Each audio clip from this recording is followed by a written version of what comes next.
Welcome to JSA TV Live, the newsroom for telecom and data center professionals. I'm Barb Mitchell coming to you today live.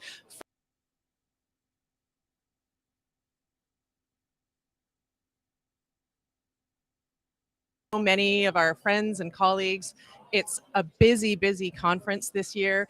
I'm pleased to have you joining me, Louis Fiallo, Vice President of China Telecoms America. Thank you so much for joining. No, it's my honor. Thank you for having me here today. So what are your thoughts so far on the conference? Well, overall, I think it's a good sign because, I attended last year and the attendance wasn't that great, but this time it seems to be really a lot of energy.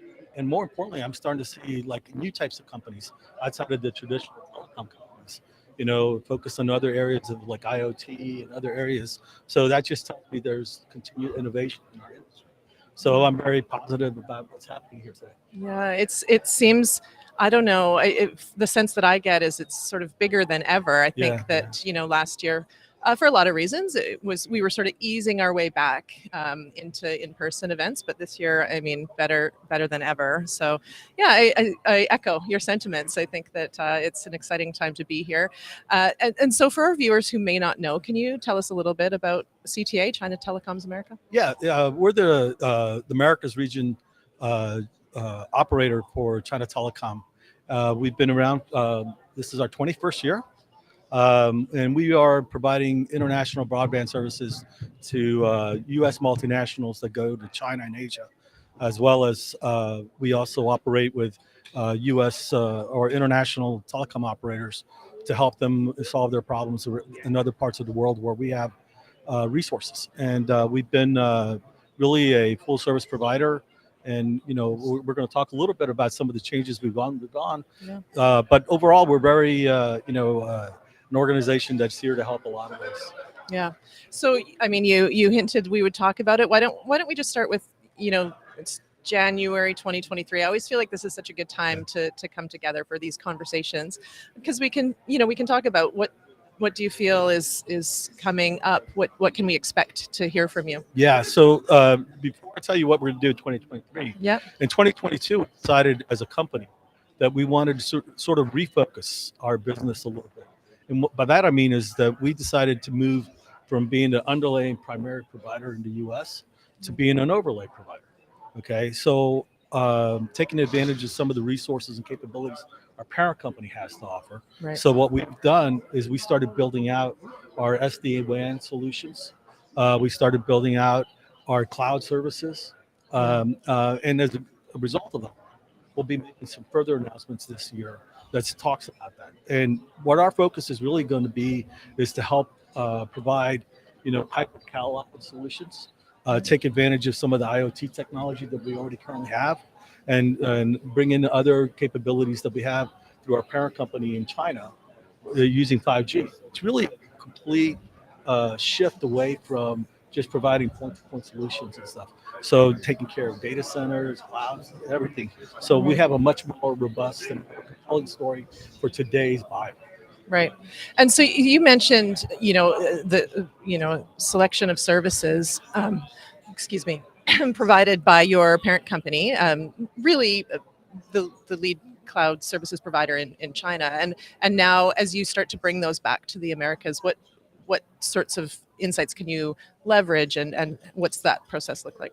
So the best way to look at what we're going to be bringing in from our parent company. First of all, we have a product called TinyE, which is the largest hybrid cloud infrastructure provider in the probably in the world, but definitely in China. And when I say this is that TinyE is a platform that allows not only to take advantage of our cloud infrastructure, but allows us to take advantage of all our partners' cloud infrastructures, not only in China, but internationally. So today we have connections with 80 different public cloud infrastructures around the world. Yep. We have 144 data centers that are tied to this TinyE cloud service. And then we do this in 48 different international municipalities, plus everything we have in China. Yeah. So that's a big investment that we've done. And what we've done in the U.S. is started building out some of those capabilities. And that's what we're going to be starting to offer to link it all together to this larger cloud initiative. Yeah. And so how do you see that helping businesses, you know, with what they're doing with their edge cloud services to just make things smoother, to have the access to that? Yeah, and that's another thing I forgot to mention is we have an edge communications platform that ties to the cloud, and that edge communication platform allows you to have whatever type of technology you're using to connect to us. Yeah. But once you're in our cloud, okay, we can pass you on to different cloud providers. We can do the load balancing. We can pass traffic from one location to the next. We can take you from a data center to a cloud infrastructure. So what we've done is we've built a cloud on top of the cloud infrastructure that of all the partners that we're using. So it gives you a lot of flexibility. You don't have to go out and negotiate agreements with multiple providers. You don't have to worry about geographic issues, as moving into China versus moving into Singapore. We have those capabilities already built out for you. Yeah. And so let's go back then to we sort of were looking at 2022 and the adoption of cloud and bringing all of these great capabilities to the Americas. But so what next? What should we expect to hear from you as the year progresses? Yeah, so we have three main initiatives for 2023. The first one is we built out our own cloud infrastructure that's under CTA brand and our CTA resources. And we are also building out, we're going to be introducing in the US or in the Americas region, an IoT solution. Okay. Yeah. We have a service called 5.0, which today has I think over 150 applications is for IoT. And we're going to bring those capabilities to enable and working with G to integrate it all into a bigger solution because as you go through digitalization, enterprises go through that process. They need these solutions. And they not only want it in the US or in the Americas, but they also want to be able to connect it and make it seamless throughout the world. And that's where our value is. Yeah. So before we wrap up, what are you hoping for this week? I mean, we're in day two. I asked someone this morning, are we on day 2 or 5? Or because it already feels like so much has already happened.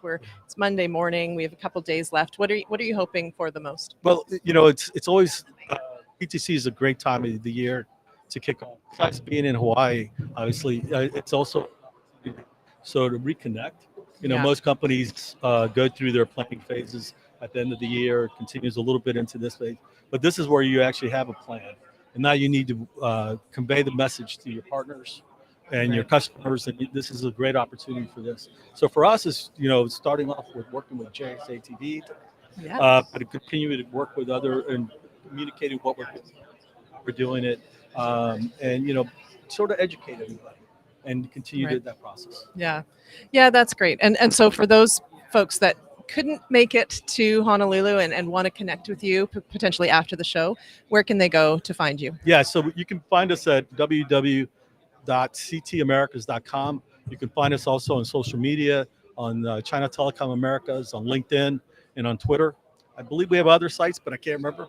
But those are the main ones. So I encourage everybody to go out and reach out to us. Yeah, fantastic. Thank you so much for joining Thank our first interview of the show. It was a great start to it, a great start to the conversations. The conversations will continue for the remainder of today and on for the remainder of the week as well.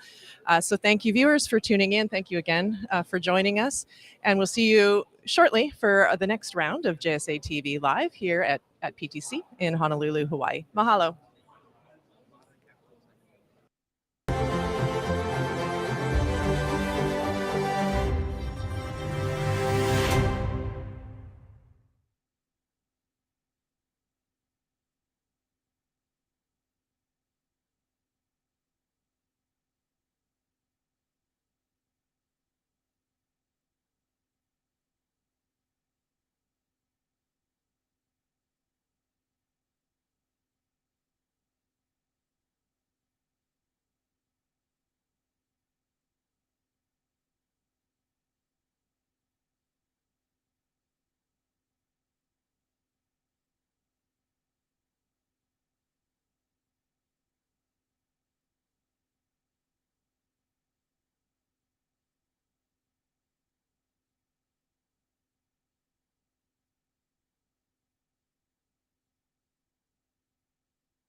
Aloha, everyone. This is Jamie Scotto Kataya of JSA, and I'm loving these PTC live broadcasts from JSA TV.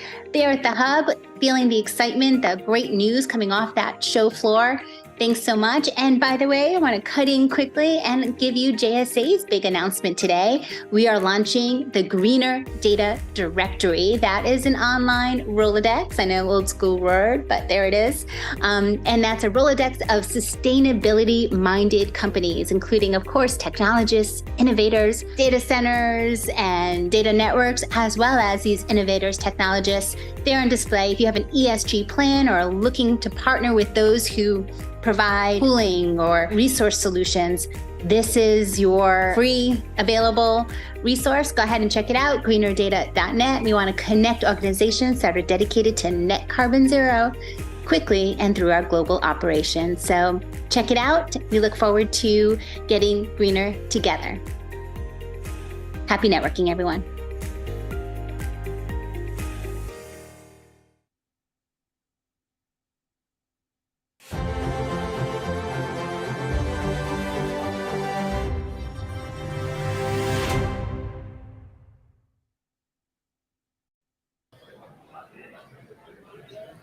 Welcome to JSA TV live here from the floor of PTC 2023. I'm Barb Mitchell, and joining me is Michael Donahue, Managing Director at Cumulus Data, and Kevin Dalton, Chief Data Center Operator.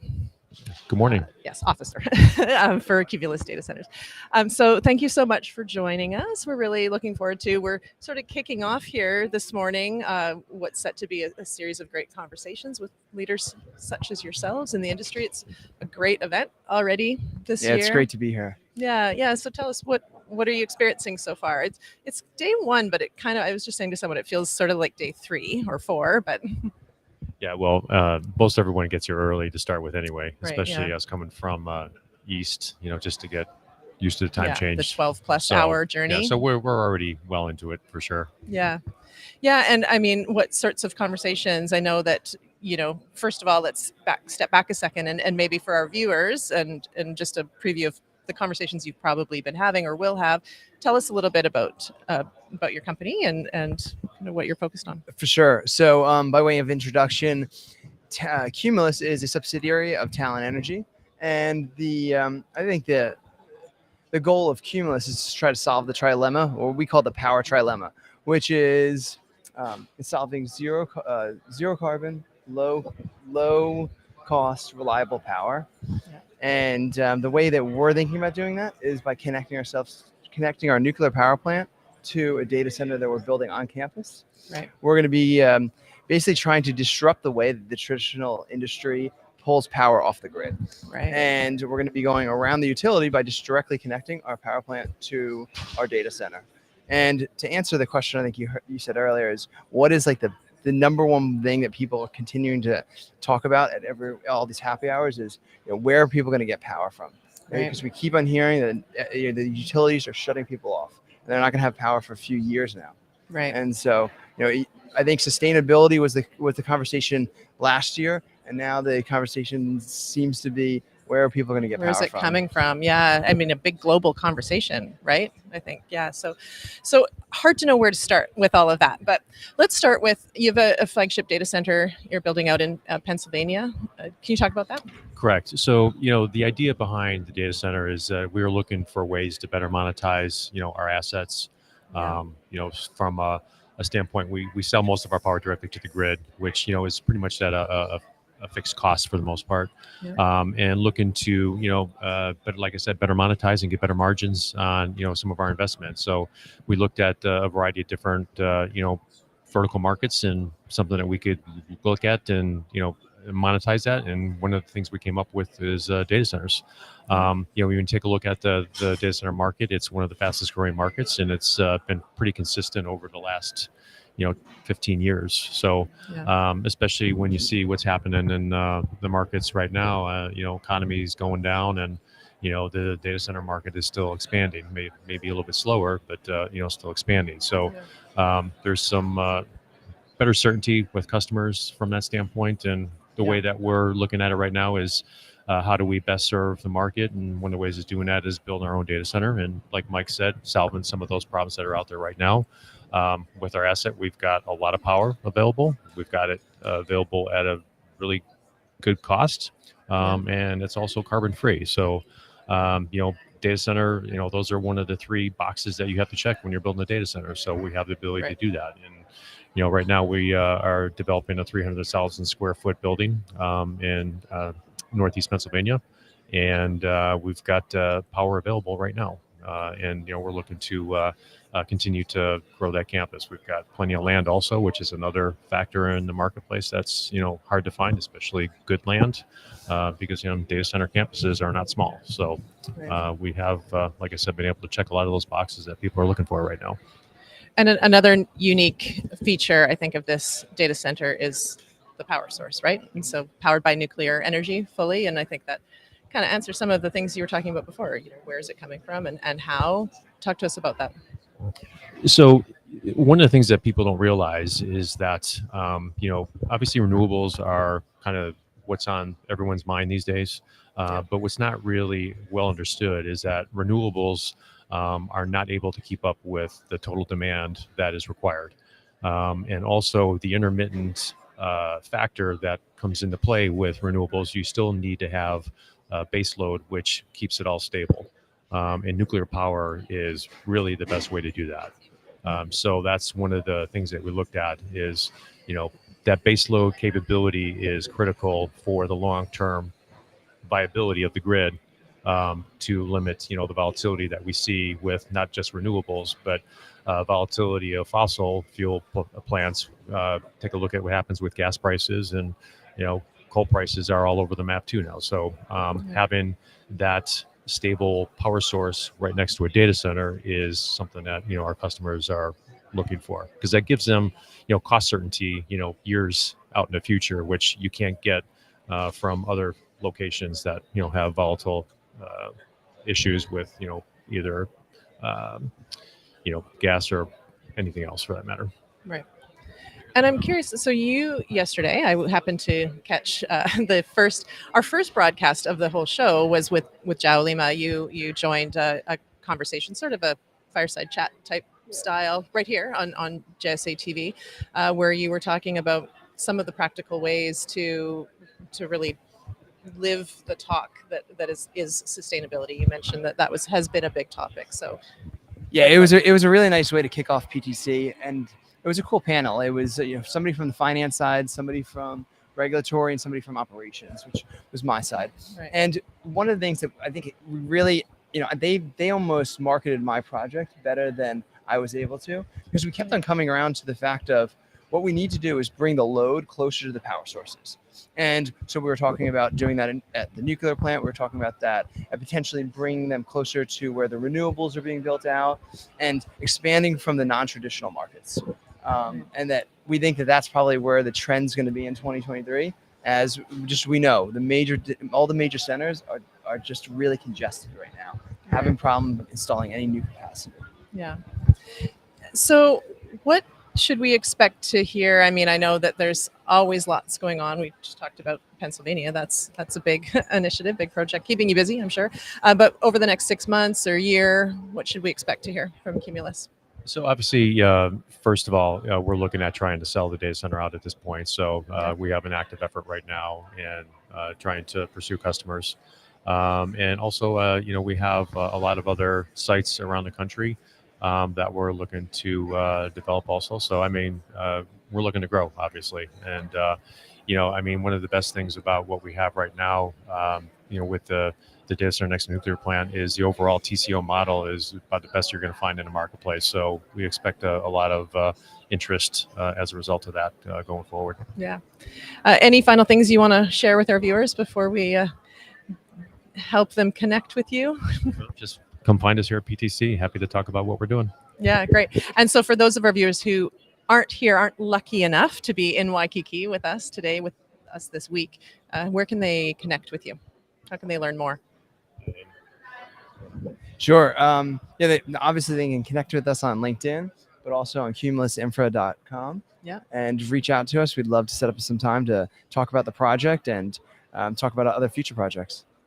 Perfect. Thank you so much. Thank you, Michael. Thank you, Kevin. Thank you. Thank you for joining us. It's been a pleasure speaking with you. And thank you, viewers, for tuning in to JSA TV Live here in beautiful Waikiki, Hawaii at PTC 2023. Talk to you next time. Mahalo.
Welcome to JSA TV Live, the newsroom for telecom and data center professionals. I'm Barb Mitchell, coming to you today live from PTC 2023 in Waikiki, Hawaii.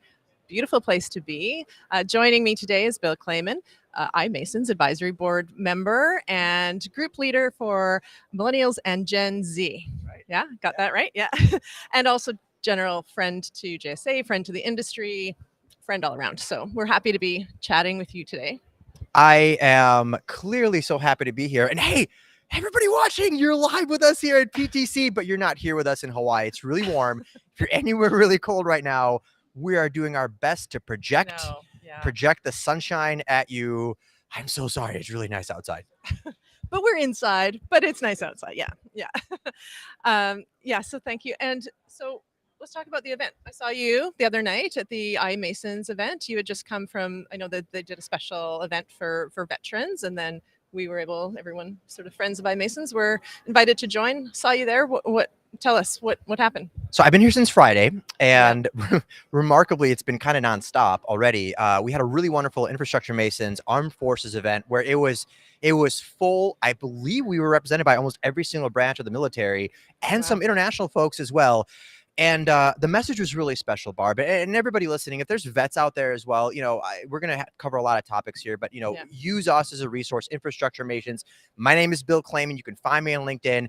We talked about transitioning soldiers into our industry and just how much, Barb, how much their skill set directly impacts what we do in our space. I mean, these people can perform under pressure. They can do extraordinary tasks. They can literally impact digital infrastructure. And what our goal was to help transitioning soldiers, our active duty personnel, and military spouses see how and what they can do in our industry. And we had like an hour presentation. We talked about the jobs that they could do. And then honestly, the best part was the networking. We had a chance for like 2 or 3 hours. We had a whole bunch of leaders coming into our environment, in a little gathering, and we spoke to these soldiers. Some of them were out in a few months. One of them came up to me and is like, "I'm out in 3 years.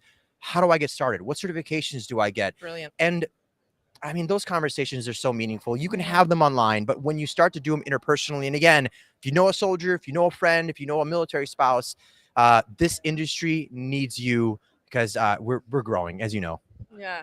So brilliant, actually. I love the work that, you're doing in cooperation with iMasons, with Infrastructure Masons. It just touches so many parts of our industry, for the industry, from the industry, and for the world, actually, in a lot of ways.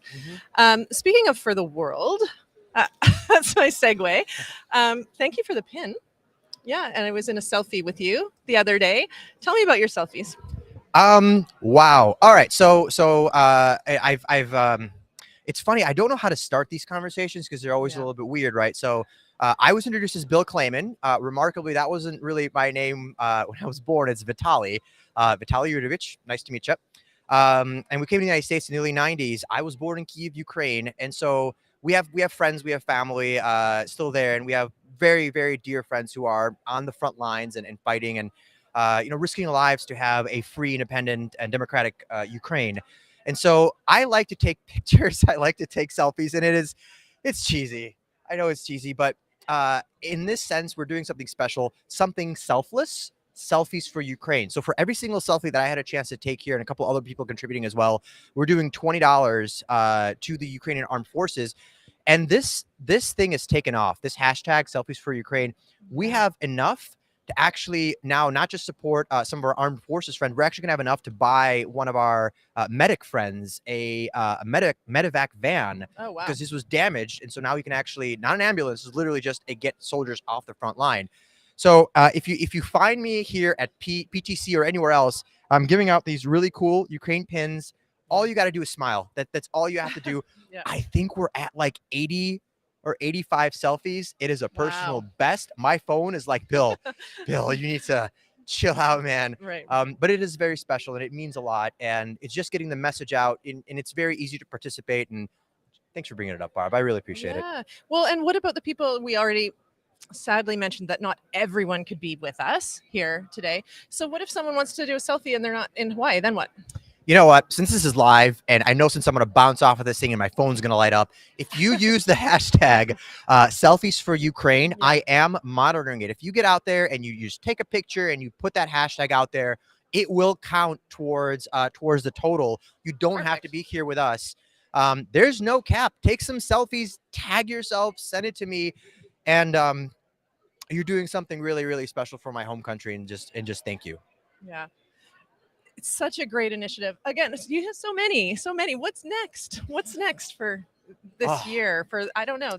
Can there be more? Can there be more? I think there's always more. So I just had the chance to leave Switch, my former company, on January 1st. It was a great departure, and the company was acquired, and now they're off in a new direction. It gave me the opportunity to take a deep breath, which I have not done a good job of. I'm totally not taking any time off. I'll tell everybody something special I'm working on. It's a Ukrainian company that does machine learning, ML ops, and they're the only organization that does data modeling and training 100% sustainably on sustainable infrastructure, but also environmental reporting that abides by EU and United States standards.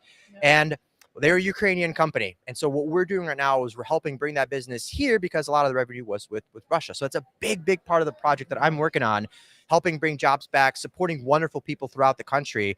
That's a part-time thing. I'm really excited about that. As far as everything else, we're going to be working with iMasons, going to be working still in this infrastructure industry. And we're going to be doing some really fun events at Data Center World, for example. Look for some fun reports. You can tell this isn't even a coffee talking. Like there's just so much happening. Hang on. I'm going to do a shameless plug. Hang on. And then we've also got this really great book here, Greener Data, which is an Amazon bestseller. I think my chapter is chapter 12, if I'm not mistaken. I think you might be right. And I talk about Ukraine and my upbringing there a little bit, and how I got into technology, and how that actually, the nexus of it started in an apartment in Kiev with a telegraph machine. You have to read the book for more, though. I'm not going to give it away. Yeah. Thank you I'm glad you brought that up. For anyone who hasn't already read Greener Data, don't forget to get a copy. Yeah, it's actually good read. It's a good read, and thank you for being part of that. It's been amazing. And so, we look forward to hearing more as the year unfolds and see how these projects are, developing for you, and all the great updates. I'm sure we'll touch base again at PTC 2024, probably many times before then. But thank you so much for joining us today. We've It's my pleasure, Barb. Thank you for having me here. This industry is not slowing down. For everybody watching, I think if I was going to give one theme away from this PTC conference, is just unrelenting growth. Look at how connected we are, and coming out of obviously 2020, our digital environment, digital infrastructure, it's just mind-blowing, and it's not going to slow down. And that's been the theme of this entire conference, is how do I keep up with digital demand? And it's just extraordinary to hear these conversations. Yeah, so true, so great. Thank you, and thank you for your energy, and for my pin again. I really appreciate it. My pleasure. Yeah, and thank you, viewers, for tuning in to JSA TV, here coming to you live from PTC 2023. Mahalo.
Welcome to JSA TV Live, coming to you today live from Hawaii, from Waikiki, where we're together at PTC 2023.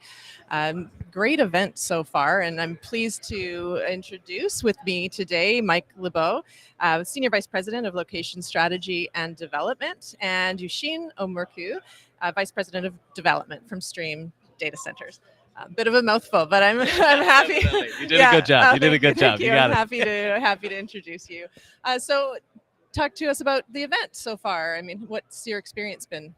The day 2 here, I think we are in well, PTC. This morning I was up for a sunrise surf, so we Oh, got nice. 6:30 a.m. in the morning. We Good got for up you. Diamond Head. We've seen the sun coming up over the island there, so You know, it's been rough, you know. really It's been rough. You're tough. making the folks at home a little Yeah. jealous right now. Yeah. Yeah, Oh, that's that was on pretty top good. of yesterday. We did a full team hike, so we went out and Oh, you did? hiked up to a beautiful waterfall, and so it's been awesome team bonding. And You know amazing place what? to do it. Your Stream. We've worked with Stream for quite a while. The one thing consistently that comes through is the team and the people, right? And we're going to talk more about that. But speaking of team, you're both relatively new. I was saying this morning, we talk to Stream all the time, and I have yet to have interviewed either of you, and it's because you're new to the Stream team since this time last year. Yeah, both of us. Tell us who wants to start. Yeah. You know, how did you Go for it. how did Mike. you end up here, and what's your role? So we both came from the same team at Google, but when we worked with the Stream team, and specifically Michael LaHood, the COO. So like years ago, Michael and I were talking about different business models, and we were trying to figure something out to work for the Google team and contracting structure, and basically ended up, when I was ready for something new, pitching a new business idea to Michael and the partners at Stream. So the initial coming over was to start a new company. So we started at Headwaters Site Development, which is focused on the early stage site selection development process for data centers. And then obviously an integrated platform here for location strategy and development works for Stream Data Centers as well. So that was the initial, like, why I came over and how everything started. And Sheen was one of my best colleagues at Google, and convinced him to come join us for the ride. Join the team. Yeah. So so for me, this is month 3 for me. It already feels like it's been about a year, to be honest. Month or year 3. Yeah, right? exactly. Yeah. With everything that's happened. But so for me, I'm a civil structural engineer by background. I worked with Google and the ELS and the site selection and the development team. And then Mike had moved across. I was also interested in exploring kind of the build to suit kind of third party data center world, and like really try and sharpen skills there.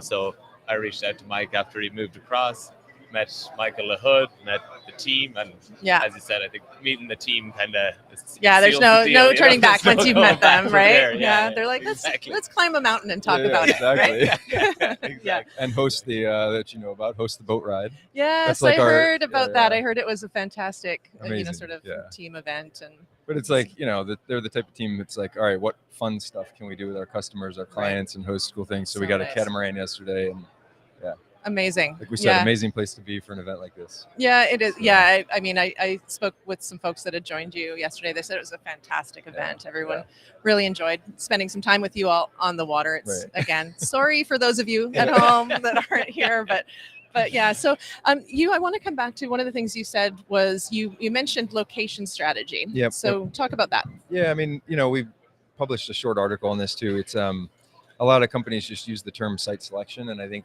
what we are trying to accomplish is so much more than site selection. So we call it location strategy because it's a very data-driven approach. We look at the data center market, the different metros, what demand signals are, absorption rates, and then I mentioned earlier, so my current role, I wear 2 hats. One is Headwaters Site Development and running that new program, and the other is Stream Data Centers, and I kind of view it as a Venn diagram for location strategy. So there's a ton of data and analytics that go into where we should buy land, where we should try to deploy capacity. On the Headwaters side, we're trying to get out ahead of the market and try to guide the market on which metros to be in.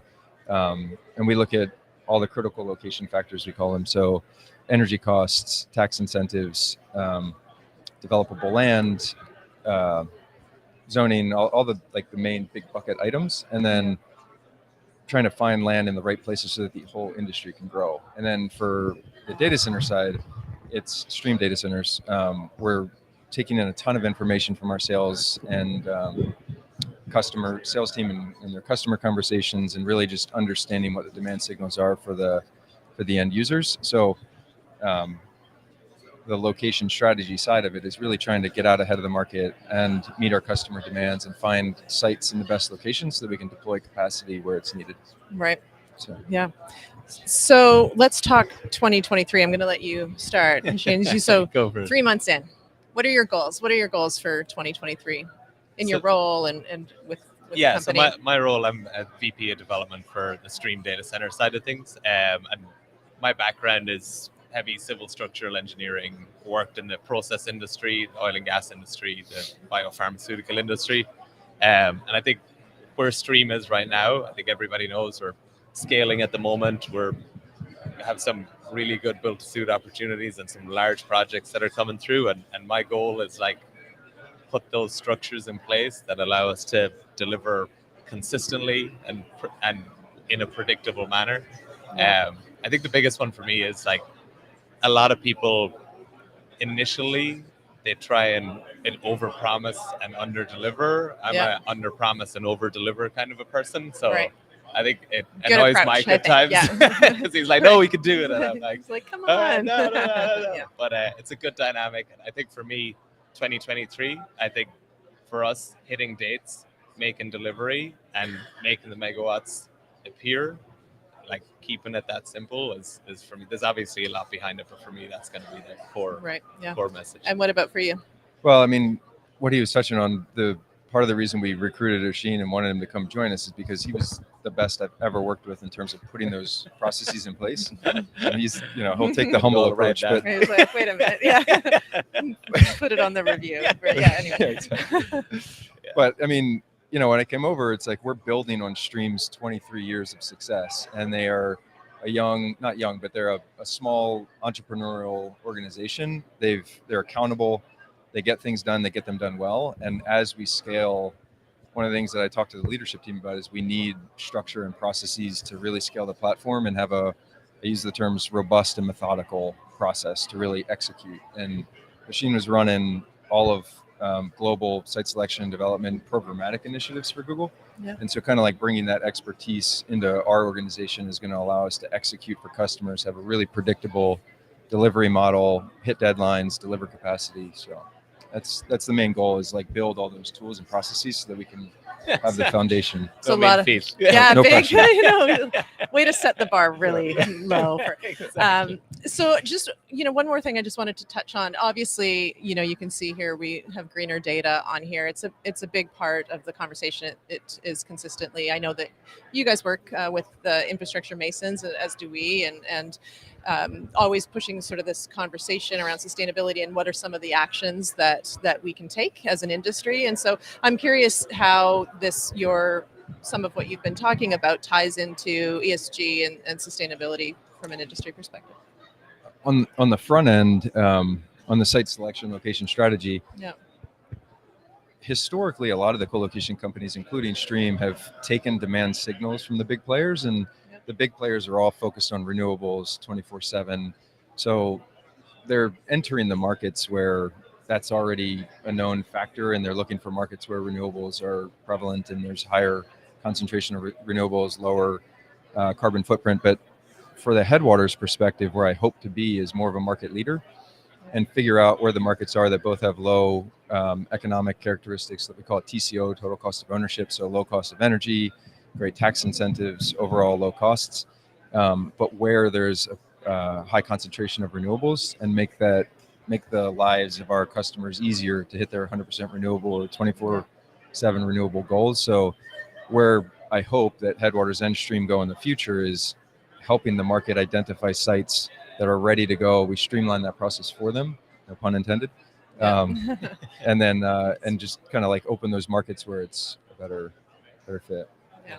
And then on the development side of it, obviously the building and the embodied carbon that the building has within it is one of the areas where I think everybody is starting to target at the moment. Yeah. And I think one of the opportunities that we're looking at with our design and construction team is always looking at our equipment, making sure it's as efficient as possible, participating in any local programs with utilities to make sure that we're using equipment as simple as lighting, like every little helps. And then on the other side of it, as I noted, like concrete is a huge contributor, and the steel. So it's looking at the manufacturing processes for concrete and steel to see how you can reduce that embodied carbon in what you're actually delivering. So I think that's going to be exciting for 2023 and beyond to see what can be done there. And it's nice to see your commitment on all of these fronts, whether it be sustainability or leadership or people or industry. It always seems like Stream's really at the forefront of all of these conversations. So we really appreciate you joining us. Thank you. Thank you, Mike. Thank you, Shane. I appreciate it. And thank you, viewers, for tuning in to JSA TV Live, joining you here today from PTC 2023. See you soon. Mahalo. Mahalo. Thank you.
Welcome to JSA TV Live, the newsroom for telecom and data center professionals. I'm Barb Mitchell, coming to you today live from PTC 2023. We're here in beautiful Waikiki, Hawaii, and you've traveled a long way. My next guest here is Kim Ganelius, founder and Chief Commercial Officer at Verne Global Finland.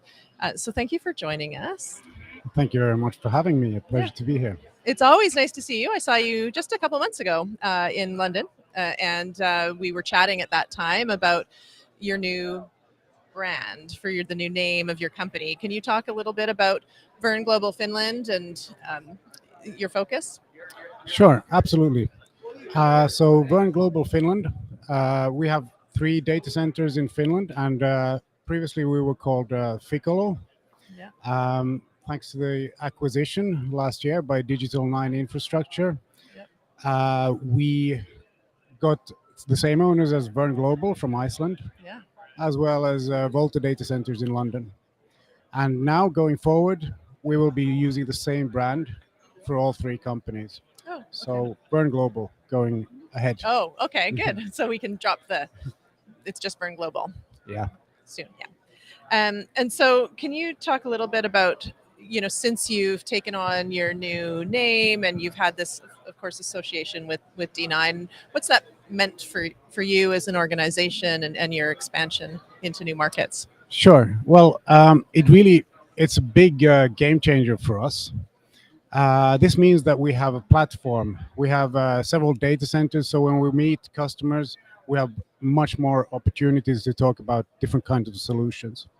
So in Finland, we've been growing with co-location services for our international customers as well as domestic.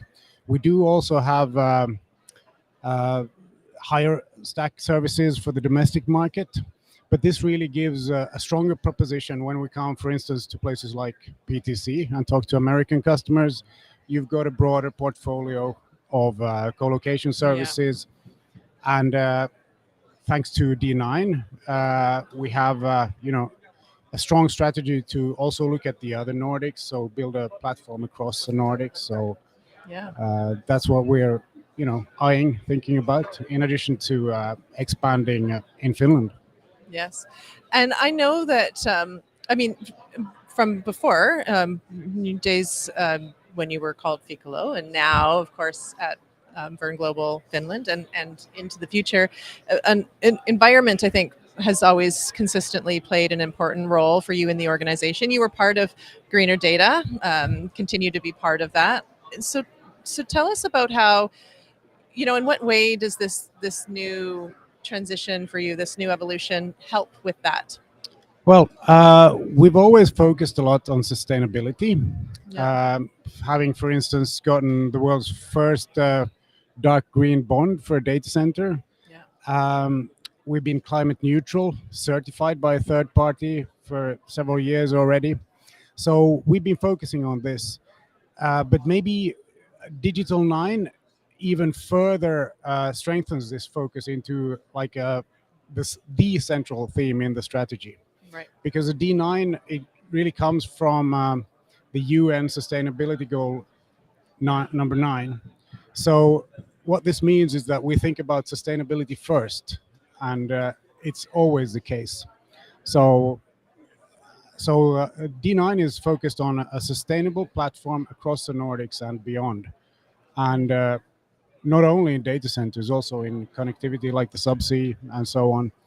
So we think that's a really good match for us, and they thought it was a good match for them, and that's why they bought us. It seems like a perfect match. It did, right? I know when we were first with you last year and talking about this announcement last year, it just felt so perfect, and so happy to see it evolving with you. And of course, back to Greener Data, we've launched today. Actually, we announced the Greener Data. I was just thinking, is it Monday? Yes, it's Monday. Yeah, the Greener Data directory, which you're in and part of as well, where people globally can connect with organizations like yours that are committed to sustainability and sustainable practices within the industry. And so, beyond that, what can we sort of expect now that all of this this has been a big initiative for you, just changing brand and some of that reorganization that comes with it. What will you be focusing on next? Well, we have recently won customers in new areas, for instance. So in the fintech area in the United States, a very major customer. So I think you should expect us to go into new areas customer-wise. Yeah. And that's also easier now that we've got the platform in across the Nordics. Yeah. And also what's happening in the connectivity space. We see that there's going to be more demand, for instance, for high performance computing coming up Yes. north. Yeah. So because the environment's cooler, right, then you need less power for cooling. Yeah. So it's a similar story actually for Burn Global in Iceland as in Finland. So they've got a new sea cable, for instance, going from Ireland to Iceland. Oh, okay. And there's challenges with getting capacity in Ireland. Yeah. So dropping the latency will give more possibilities to move the high performance capacity up to Iceland and maybe Right. have a smaller location in Ireland. And we can do the same, of course, with London, for instance, or with Germany. Yeah. So, Yeah. yeah, I see a lot of opportunity in different new sectors. Yeah, that's exciting, it'll be interesting to see it all come to fruition. So for those, I know you'll be so busy, I'm sure, this week meeting with so many folks. For those people that are not as lucky as we are to have made the long journey to Hawaii, how can they connect with you? Well, certainly you can go to our webpage, vernglobal.com, Yeah. ficlo.com. If you still prefer to use the old name, it will also show me. Yeah. Go to greenerdata.net Right. and connect with Yeah. the rest of the Greener Data crowd. So that's where you should really go for the hints on Yes, exactly. on Greendata.net. sustainability. That's what And we all Burn should be Global, focusing on. Yes. Yeah. Thank you. Thank you for saying that, and for all the work that you do Yeah, well done, in you that as well. area. Yeah. Thank you. So thank you for coming. I know it's busy rest of the week, I'm sure, for you, but it's always a pleasure to connect. Always a pleasure to catch up and see where things are at with you and your team. And thank you, viewers, for tuning in to JSA TV Live here at PTC 2023. Mahalo.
Aloha, everyone. This is Jamie Scotto Kataya of JSA, and I'm loving these PTC live broadcasts from JSA TV.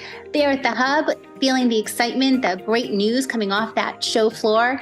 Thanks so much. And by the way, I want to cut in quickly and give you JSA's big announcement today. We are launching the Greener Data Directory. That is an online Rolodex. I know, old school word, but there it is.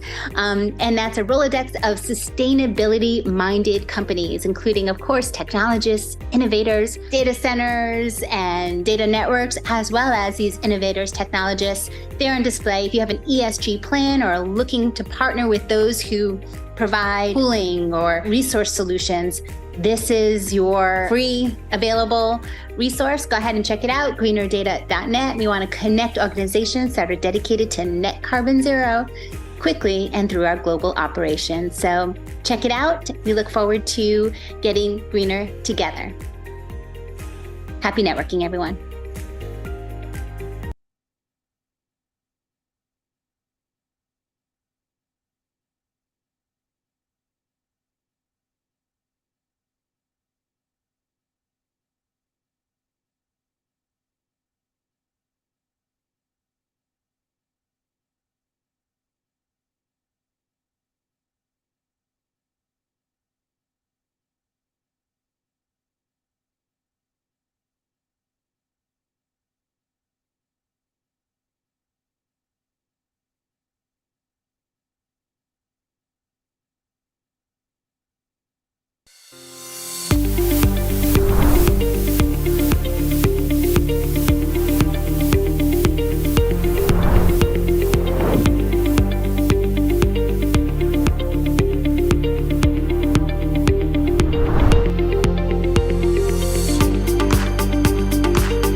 Welcome to JSA TV Live, the newsroom for telecom and data center professionals. I'm Barb Mitchell, coming to you today live from the floor of PTC 2023. We're fortunate to be here in Waikiki, Hawaii.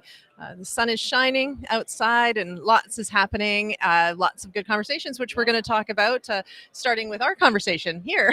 So joining me is Patrick John Grosso.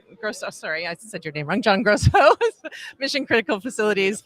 Yeah, I've only said it 100 times, right? So from MCFI, welcome to JSA TV. Glad to be here. Just saw you a couple months ago. I know. Yep. Much better vibe this year than last year, isn't it? It's hard to believe, isn't it? It's just, oh my God, I think back to last year with everything that was going on and the restrictions and only a lot less people. This year is so much more lively. Yeah, it is. Yeah, and it's been busy. I'm sure you've been busy. I have been. It's been great. So what have been some of the meetings, the conversations? What's the sort of vibe that you're getting? You know, everybody's just pedal to the metal, still building out quickly and as fast as they can. So it's great. Loving it. Yeah.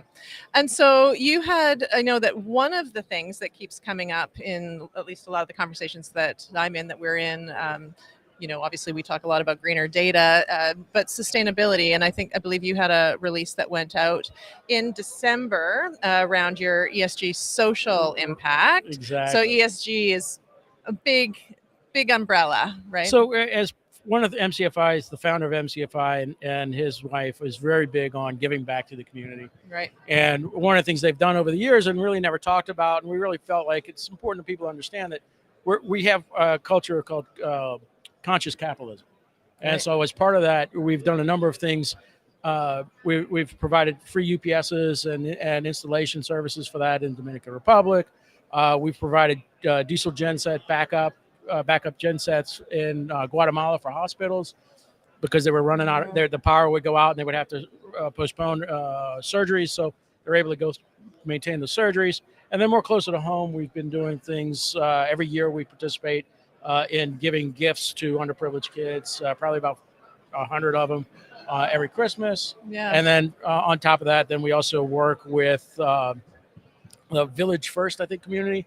And so it's outside of Austin, where they provide economical housing for people that are consistently homeless. So trying to get people off the streets, and so we participate in that as well.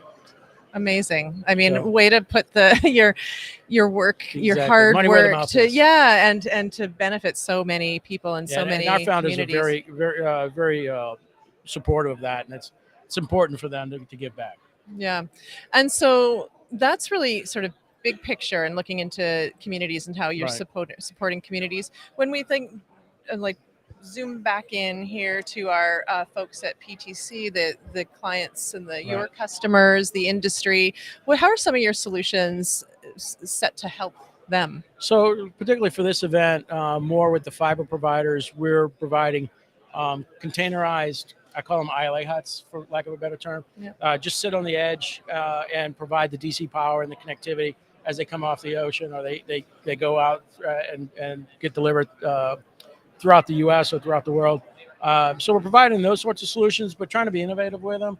And we're doing the install solutions as well. And then on top of that, everybody's, again, part of the green. We're providing really that clean solution called Microgenius. And it's a microgrid using fuel cells and solar for primary energy source and battery backup. So you can really be off the grid if you needed to, but also providing power to your solution in a very green, sustainable way. And then you also, I guess connected to this, have a standalone solution. Yeah. So as part of this too, then we developed a number of standalone data centers. So if people want to do a data center at the edge or where they come off the ocean, and we're starting to see that more and more, then we've got a smaller standalone data center solution, all the way from just 5 kilowatts small power. We've partnered just recently with Isotope for immersion cooling and can do up to, I think it's 60 kilowatts a rack. And it's an all self-contained solution that you can just plop down and be ready to go. Amazing. Yeah. I mean, I'm sure that it's music to a lot of people's ears to have. Yeah, it's starting to catch on. You see people are a little tentative about doing the data center at the edge. That's still kind of a new concept for a lot of people trying to figure that out, but it's coming. Yeah. Yeah. Well, anything else you want us to know before we sign off? I'm sure we'll see you again in a month or two, right? Yeah, we'll be back in about a month. I think the next show, we got Metro Connect. Metro Connect, yeah. Pretty soon. Yeah, no, I think we're just continuing to be innovative with our solutions, building bespoke versus just a set design, and working with clients to help meet their needs. Perfect, yeah. Well, thank you. It's always a pleasure to see you. It's great to see you, Bob. Yeah, Thank you. regular updates are always good. We appreciate it, Patrick, so thanks for joining us. And thank you, viewers, for tuning in to JSA TV Live here at PTC 2023. Mahalo.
Welcome to JSA TV Live, the newsroom for telecom and data center professionals. I'm Barb Mitchell, coming to you today live from Waikiki here in Hawaii at PTC 2023. And joining me is Roy Hilliard, General Manager of Telco Infrastructure from Extenet.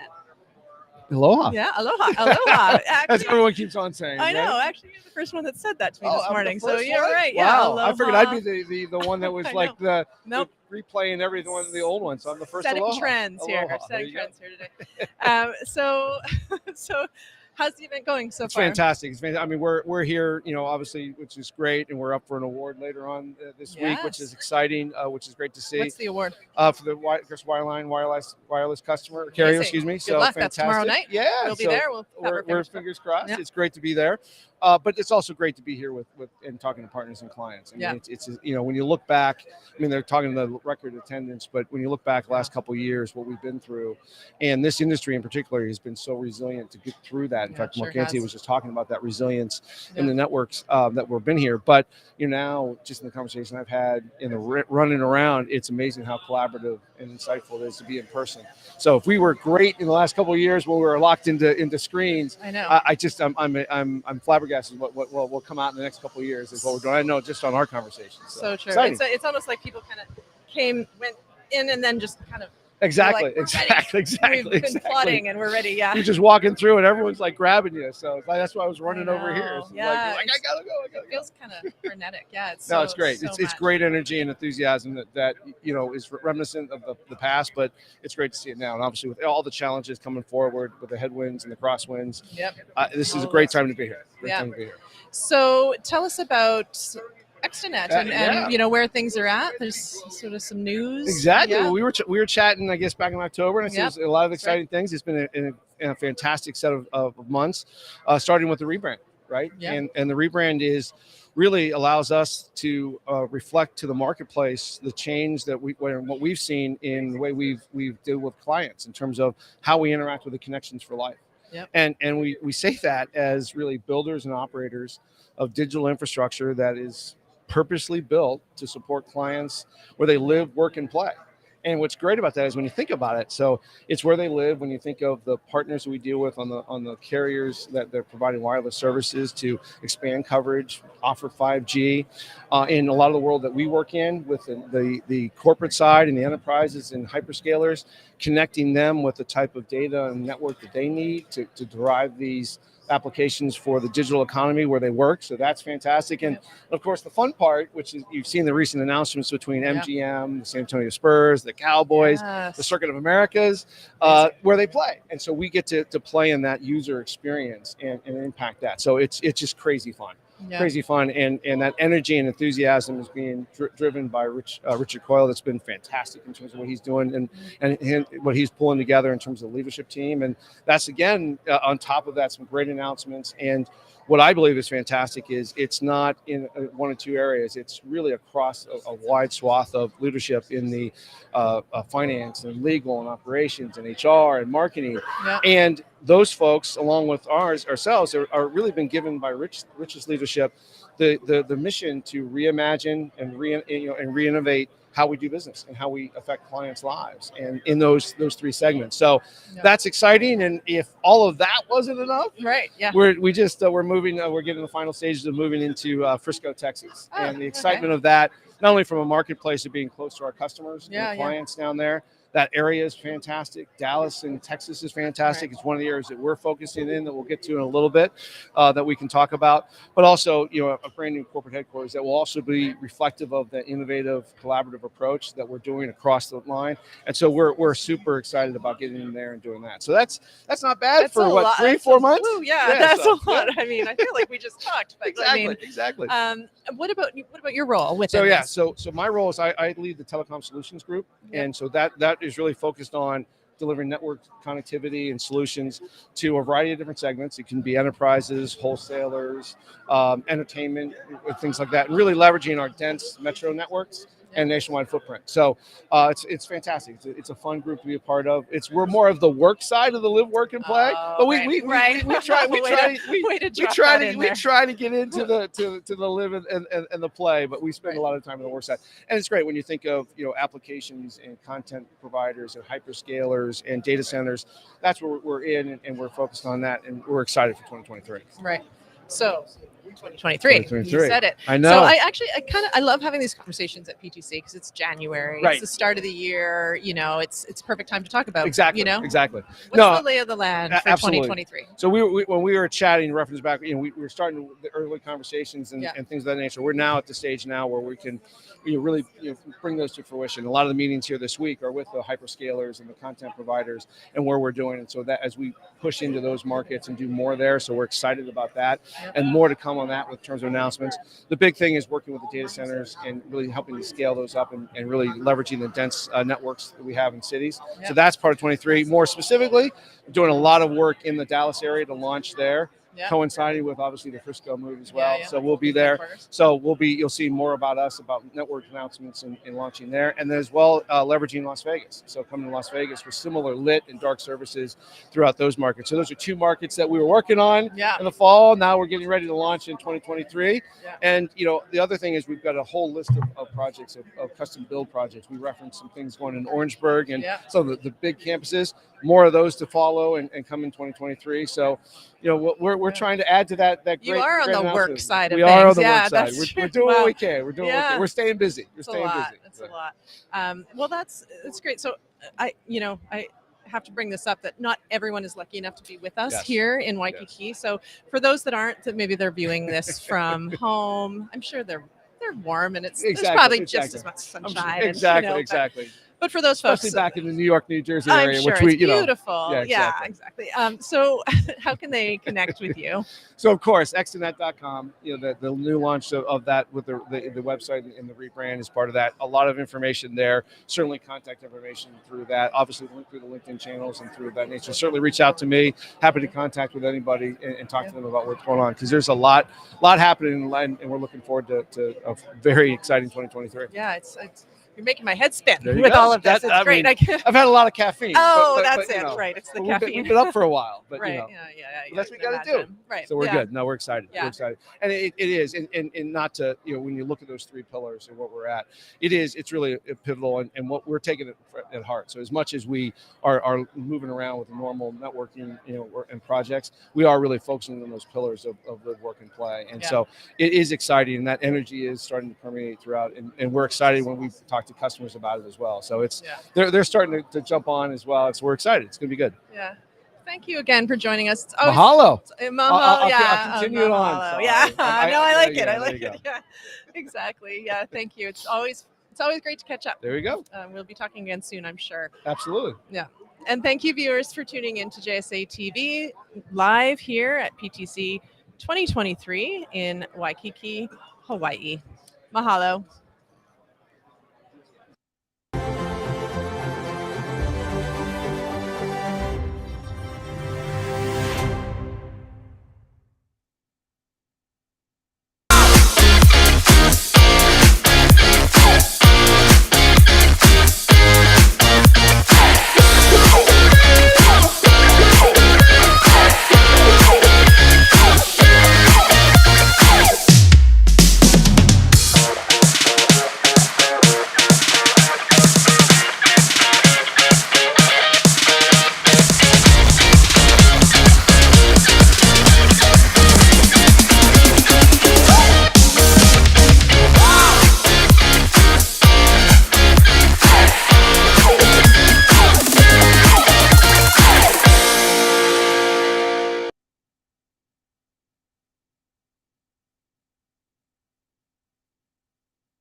Welcome to JSA TV Live, the newsroom for data center and telecom professionals. I'm Barb Mitchell, joining you today live from the floor of PTC 2023, where we're, at PTC 23. It's a fantastic conference already. Joining me is Mark England, founder and CEO of FiberSense.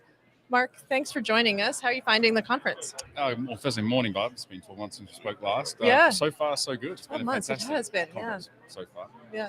Different than this time last year. Yeah. In a lot of ways, right? I think so. A lot more attendees this year than last year. Yeah, so really happy about that. Has it been busy for you, or you? Very much so. We're continuing conversations from our launch last year, which I'll talk about a bit later in our chat. Okay, yeah. I want to first of all congratulate you. I understand you recently were awarded with Entrepreneur of the Year. I just want to check Australia's Piercy Foundation. Yes. Right? Thank you very much. Pretty good for founding FiberSense. Yeah, that was a great encouragement for a lot of years of moving through the startup process. So yeah, very pleased for that encouragement. There's a lot of innovation drive in Australia and the US at the moment, and these sort of organizations really get behind guys and girls that want to go and start businesses, which I highly encourage. Yes. For those out there that are interested in it, it's definitely worth it. What an amazing accomplishment and just a testament to the work that you're doing. I'm so curious about this. Speaking of the work you're doing and the impact you're making, I understand that FiberSense recorded live an earthquake in Australia. Is that right? Yes. Actually, in New Zealand. Oh, in New Zealand. Okay. There was a couple that went through, but we have a platform technology that converts optical fiber cables in cities and subsea, we talked about last year, into continuous sensors. And in the case of earthquakes, that's a big revelation that we're able to take very sparse networks today in seismometers and turn them across into a very, very dense network. So in Wellington, we were fortunate enough to catch a 5.8 magnitude earthquake live.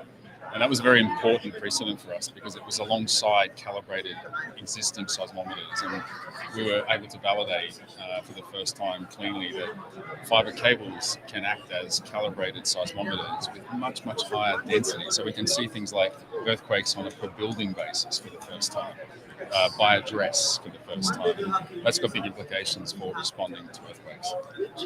Yeah, and I can tell you, as someone who lives on the west coast of North America, I'm thinking about these things often, so that's so interesting. So next, I wouldn't mind hearing a little bit about your relationship with Australia's National Broadband Network. Yes, the National Broadband Network we announced just recently, late last year, and that's a big precedent for us in Australia that we're moving out with fibre partners to protect their critical infrastructure. So in the case of NBN, their core network, and that trial's underway at this point, and we're very confident that that's going to go through successfully. Our whole approach to this is that we deliver products into the marketplace and in the cities that works. So we go through a test process with NBN. We're getting checked off on the performance, and we expect that to go through. So that will be a big deal for carriers in Australia. Yeah. So I'm curious, there's so much that you've already said about, the ways that you can help, whether it be something massive like detecting an earthquake or, helping in local enterprise and communities. But what would you say is the area that you're most impactful? Focused on, yeah. Right, yeah. This has been the problem from the very beginning of the business. When you can convert a fiber cable into something that's capable of digitizing all objects and events, there's almost like an unlimited set of applications that you can dream up. But for companies like us, it's so important that we focus, and we've been focusing on critical infrastructure from the very beginning. And we started in subsea that we announced last year, protecting submarine cables, and there was an innovation there that we were able to insert ourselves into live traffic. But in the terrestrial sense, we're very much focused on protecting critical linear infrastructure. That's things like telecom cables, water pipes, power cables, that sort of thing, from things like excavators and network technicians doing stuff they're not supposed to be doing, that type of thing. So we're really focused on that. We have a smart city frame we talked about last year as well. That's accelerated dramatically. So we'll have first vehicle tracking live on a per vehicle basis through fiber cables, which is a very different way of tracking objects and events in cities. We also have a water leak detection capability and a seismic capability, but they come after the critical infrastructure focus that the business is leading with. So they're pilots in a sense, but the main business is infrastructure protection. They're qualified products that are going out at scale. So you talked about focus. So when you and I've been saying, today it's always interesting. I find being at PTC because it's January, it's time for sort of like reset and recalibrate and sort of think of the year ahead. What are you most focused on when you think of it from that perspective? Because it's a lot. What you're talking about is a lot. What do you think you can focus on for the next 6 months, say, or 12? So 2022 was a big year of expansion for us. Yeah. We're now in 15 cities, 8 countries. Very, very big footprint in our fleet.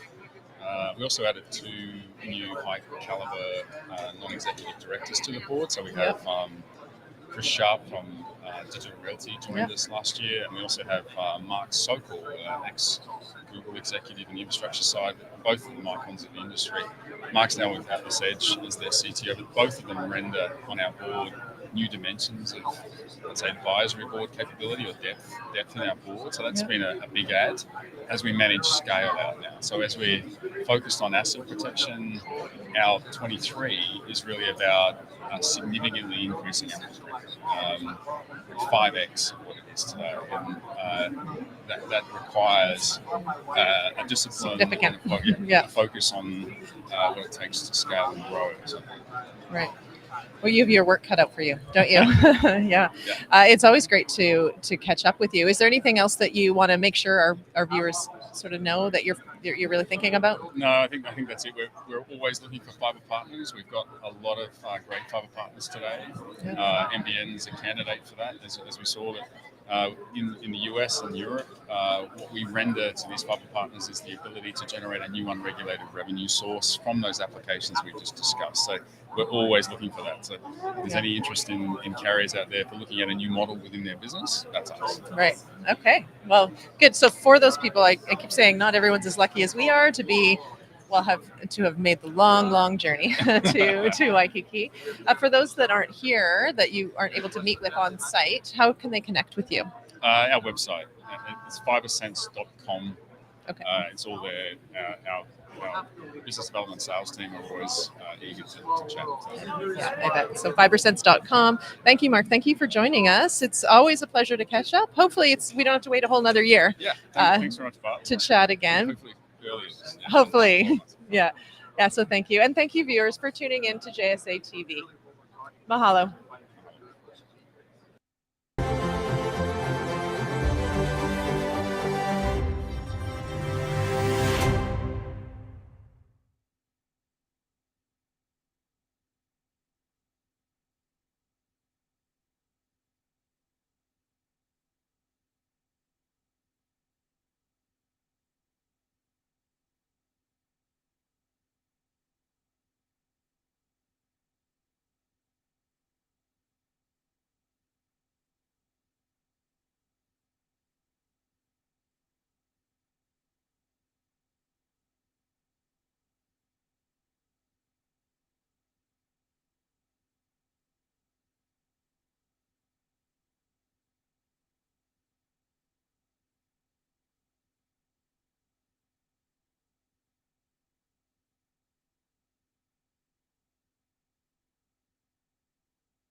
Welcome to JSA TV and JSA podcasts, coming to you live from the floor of PTC 2023 here in beautiful Waikiki, Hawaii. I'm Barb Mitchell, and joining me is Ivo Pascucci, Business Head Americas for Airtel. Thank you for joining us today. Yeah, it's great. It's a great event already. We're sort of halfway through, not quite, maybe about halfway through. How's it feeling to you so far?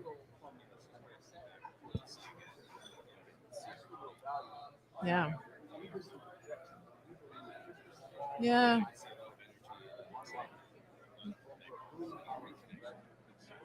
Yeah. Yeah, certainly I think they're saying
welcome to JSA TV Live, the newsroom for data center and telecom professionals. Coming to you live today from the floor of PTC 2023. I'm Barb Mitchell, and joining me is Ivo Pascucci, VP Business Head Americas for Airtel.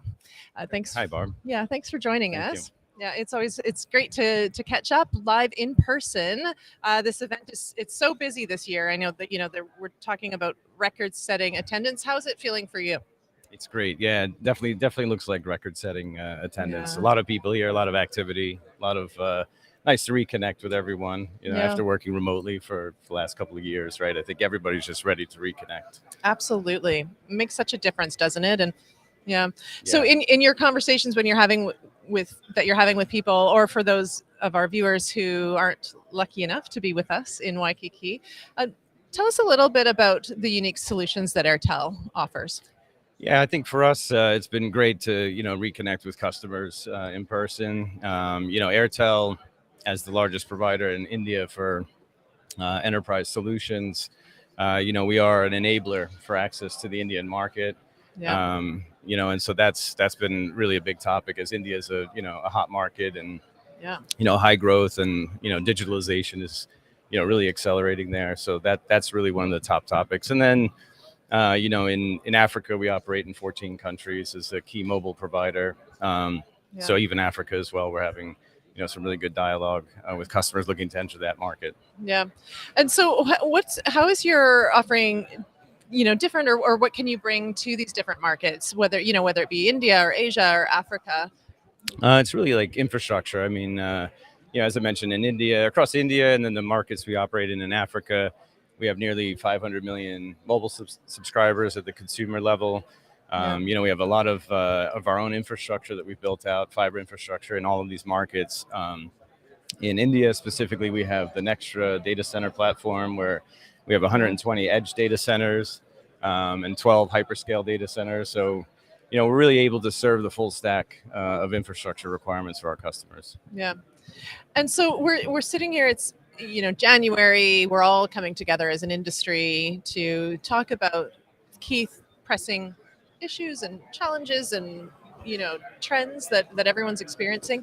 What are you seeing as some of the top things that are coming up in conversations you're having? Well, I think, you know, in India specifically, you know, cloud compute, you know, and digitalization are really, they're a continuing trend for us, right? And for the market. And so that seems to be for us the big thing that's coming up. And, you know, India as a market and with, you know, now access to, you know, cloud service providers and cloud services, you know, it's really, there's a large developer community that's growing. The market is upskilling, right? And so we're seeing, you know, a lot of opportunity and new entrants that want to come in to the market, both in India and Africa. And I think with our consumer base and our enterprise customer base, you know, we're able to give our, you know, our partners a fast time to market and really help them to serve those customers. And then for the local markets, you know, we really, you know, open the door and bring them into the, you know, global ecosystem, into the digitalization and access to all of those services. Yeah. And obviously, India is the heart of Airtel's business, and I know there's a big 5G revolution happening there. Talk about that. You know, what does that mean? Yeah, there's definitely a big 5G revolution going on, and you know, we've invested heavily into a lot of spectrum. We're rolling that out, and I think, you know, for the enterprises specifically, initially, there's definitely a lot of opportunity for them. You know, to take advantage of what 5G brings. You know, compute at the edge is a big topic and something where the OTTs, gaming, enterprise, you know, they're all focusing on, you know, how they can improve, you know, the user experience. And, you know, so for us with 5G and putting that together with our edge data center footprint, you know, we're able to, you know, improve the experience, really the end user experience in these markets. Yeah. So any sort of parting words, you know, before we wrap up, what should we watch out for with Airtel in 2023? Yeah, I would say, you know, as I said, the market, you know, with the growth we're experiencing in the market and, you know, for, you know, companies and both enterprise and applications that are looking to enter, you know, the Indian and African market, we're a great partner, you know, and we're able to, you know, facilitate and enable them, you know, to bring their services and help with the, you know, the digital revolution that we're seeing in these markets. Yeah, amazing. So for those folks who aren't fortunate enough to meet with you in person here at PTC, how can they connect with you? Yep, you can find me on LinkedIn, Ivo Pascucci, or, you know, they can reach out to me through JSA. Sure. Yeah. Thank you. Okay. Thank you so much. Thanks for joining us. A pleasure to catch up and hear all of the great things that Airtel's focusing on and supporting for the market, for the industry. So thank you for your time. And thank you, Barb. And thank you, viewers, for tuning into JSA TV here at PTC 2023. Mahalo.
Welcome to JSA TV, the newsroom for telecom and data center professionals. I'm Barb Mitchell, coming to you today live from the floor of PTC'23 in Waikiki, Hawaii. Horrible place to be, right?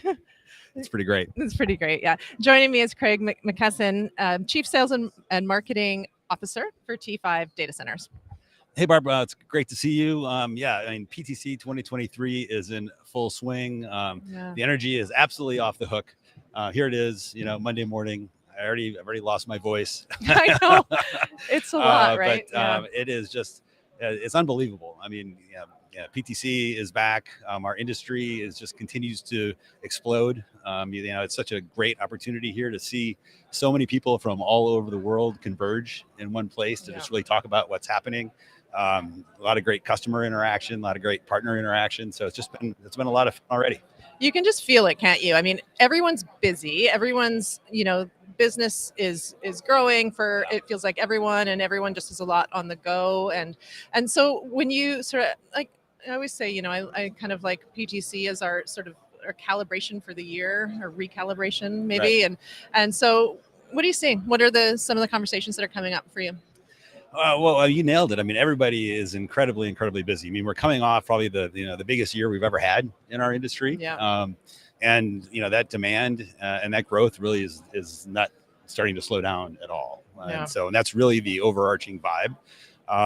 You know, we're just, you know, as I said, we have this opportunity now to meet with a lot of our customers in one place. We're starting to hear a lot of common themes. You know, people are continuing to expand.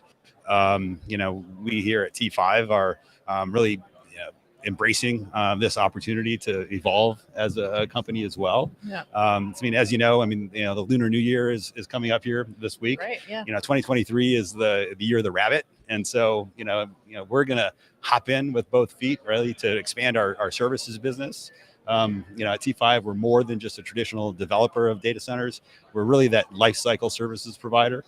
We offer mission critical construction, infrastructure upgrades, things like that, as well as a full service facility management and operations business that are all really predicated on providing those services to third parties. So a lot of exciting things coming up in 2023. Yeah. And we were saying, you know, we only like to chat in hot tropical places, but I know it's great a lot. To meet you here. Yeah. And a lot's happened since we last talked, you know, it's over 6 months ago, and already so much has happened. Right. So take us through sort of what's happened in the last half of last year, but also, you know, what are you really focused on ahead? Yeah. You know, like I said, we're hopping both feet into the services business and that platform. Yeah. You know, we're super excited to announce we've launched our facility management operations services into Europe. We're operating a large hyperscale facility for a customer in Denmark. We've got a great team on the ground there, and really looking to use that as a launch pad into other opportunities outside of the United States. We've also, you know, really continued to focus on what is really a key theme in our industry, and that's sustainability. Yeah. That's something that, you know, we as an industry are really starting to embrace, which is a fantastic thing. And you know, we're just excited to continue to spread the greener data message. Right. Yeah. It's so great to have T5 part of that, and part of, you know, and part of iMasons. So, you know, I don't want to steal your thunder here, but tell us, you know, how T5's helping to further the sustainability goals. Even that's you know, a really good point. So, you know, just last year we were one of the founding members of the Infrastructure Masons Climate Accord. Yeah. That accord now, I believe, has upwards of 200 companies that have signed on to this accord, really to come up with a common methodology to account for and track and report on our carbon footprint. And what's really cool about that is because, you know, no one company can really have an impact on this, you know, on this effort. But when we can all combine as an industry and work together toward a common cause, do it in kind of the same way, you know, all pull on the same outrigger so to speak, then we can actually make a difference. And so I'm super excited to be part of the N0, or excuse me, proud to be part of the Infrastructure Masons Climate Accord. Yeah. We're working with some great partners as well, one of which is a company called N0.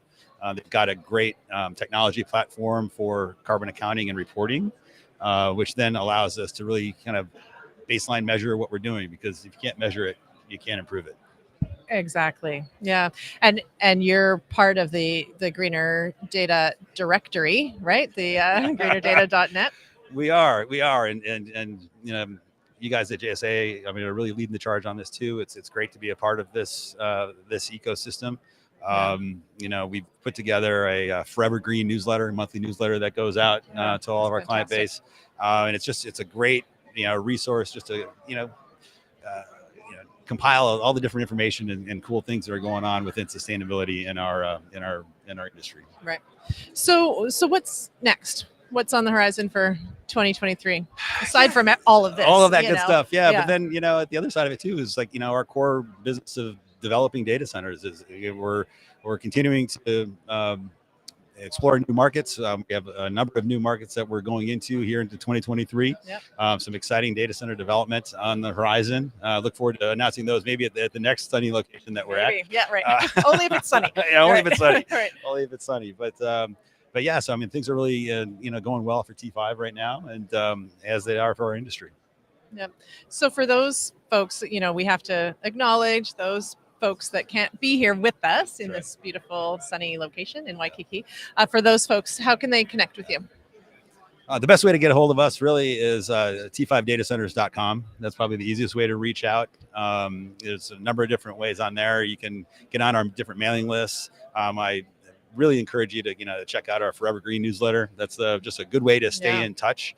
And then all of our email addresses and things are on there. But I don't want to get people to get totally the wrong idea. Although it's sunny outside, right behind this great backdrop, we're in a conference room. We are, yes, we're exactly. We're we just should in a be big honest ball. about that, shouldn't we? We are in exactly. a conference room. Yeah, no, we're not actually on the beach, but it sounds good. Maybe to say next time. Right? Yeah, exactly. Thanks for keeping it real there, and thank you, Craig, for joining us.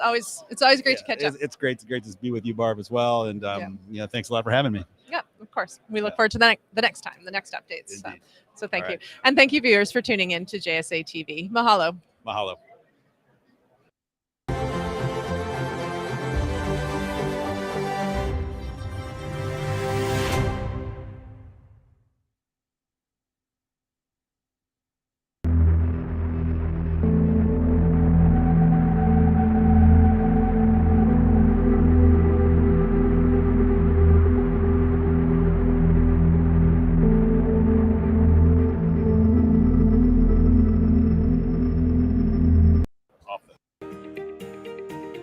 Aloha, everyone. This is Jamie Scotto Kataya of JSA, and I'm loving these PTC live broadcasts from JSA TV.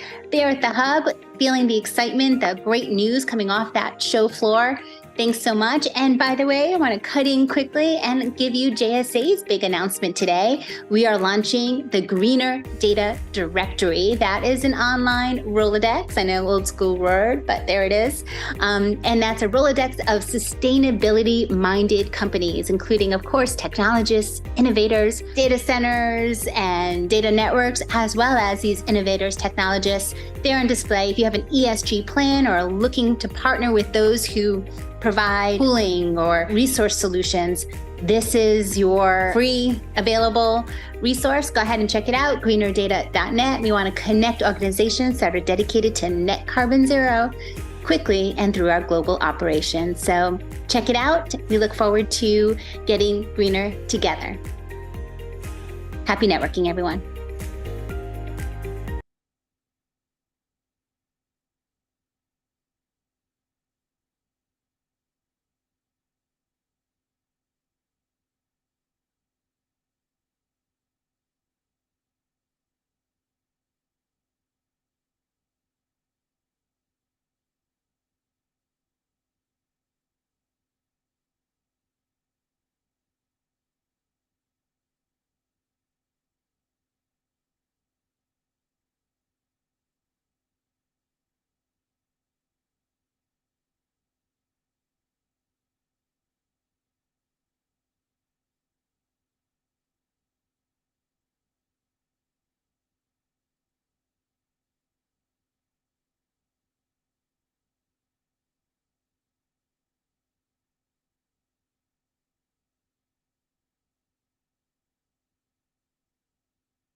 The center of it all is about to get much bigger.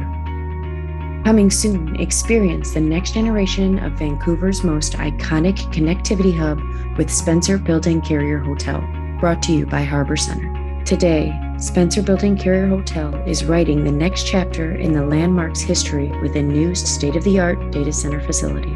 From its fully redundant and fault-tolerant critical power system designed to support up to 30 kilowatts per cabinet, to its 1,500 tons of cooling capacity, 24/7, 365 security, first of its kind private entry points, and more.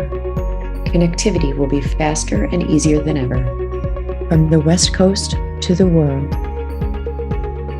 Spencer Building Carrier Hotel, brought to you by Harbor Center.